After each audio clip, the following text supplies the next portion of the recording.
बहुत बहुत स्वागत है आज के वास्तु के विशेष कार्यक्रम में।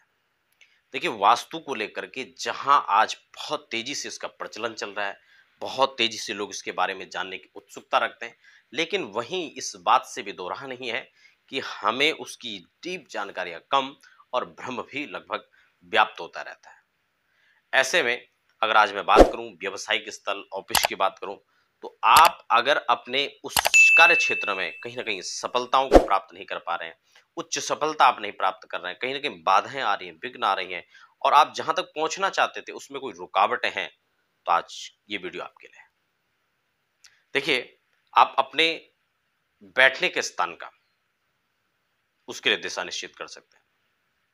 आप अपने कार्य क्षेत्र पर कहां पर बैठते हैं, कस्टमर जब आते हैं, आपके क्लाइंट आते हैं, वो कैसे बैठते हैं, जिनसे आपकी डील होने वाली है, वो आपकी कौन सी दिशा में बैठते हैं, आप कौन सी दिशा में आपका मुख है, आपका गल्ला कौन सी दिशा में, आप पूजा कौन सी दिशा में कर रहे हैं। छोटे से ऑफिस के अंदर भी आपको वास्तु के अनुसार कैसे उसको मैनेज करना है।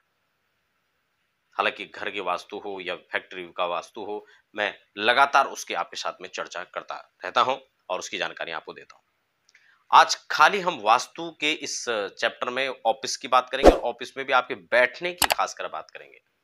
अगर आप बैठते हैं और आपकी दिशा दक्षिण में है, तो यकीन मानिए आपका जीवन परिश्रम से घिरा रहेगा, सफलताओं का योग संयोग, जहां आप पहुंचना चाहते हैं वहां पहुंचने में आपको बहुत परेशानियां होंगी और फिर भी आप वहां पहुंच पाओ, ये फिक्स नहीं है।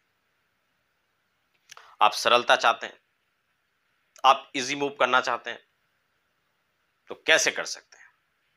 आप जब भी अपने कार्यस्थल पर बैठें, तो आपका मुख अगर उत्तर की तरफ है तो सबसे श्रेष्ठ माना जाता है इसको। अस्तुत्तर श्याम दिशि देवतात्मा हिमालयो नाम नगादि राजा।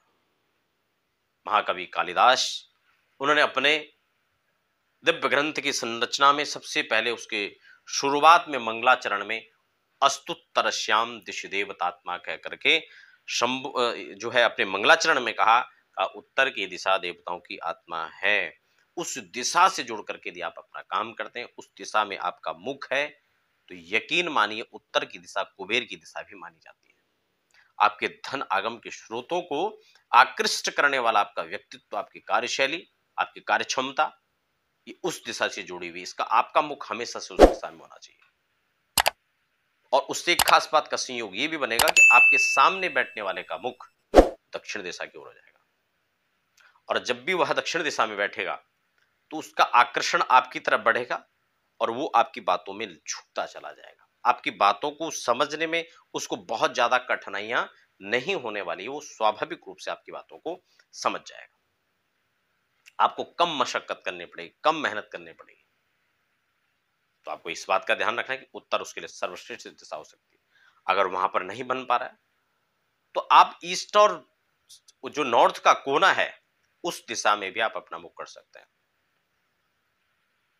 और फिर एक सेकंड बेस्ट के रूप में आप पूरब दिशा को भी ले सकते हैं।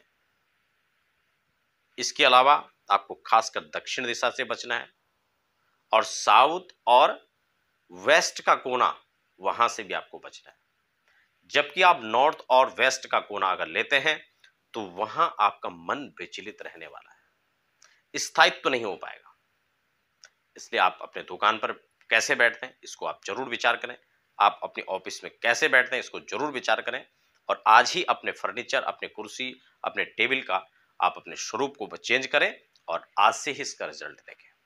अपने अनुभव को हमारे साथ शेयर भी जरूर करते रहें और मिलते हैं फिर वास्तु, अध्यात्म, ज्योतिष, वास्तु, हस्तरेखा आदि ऐसी खास टॉपिक पर हम आप चर्चा करते हैं। मिलते हैं फिर एक कार्यक्रम में। धन्यवाद।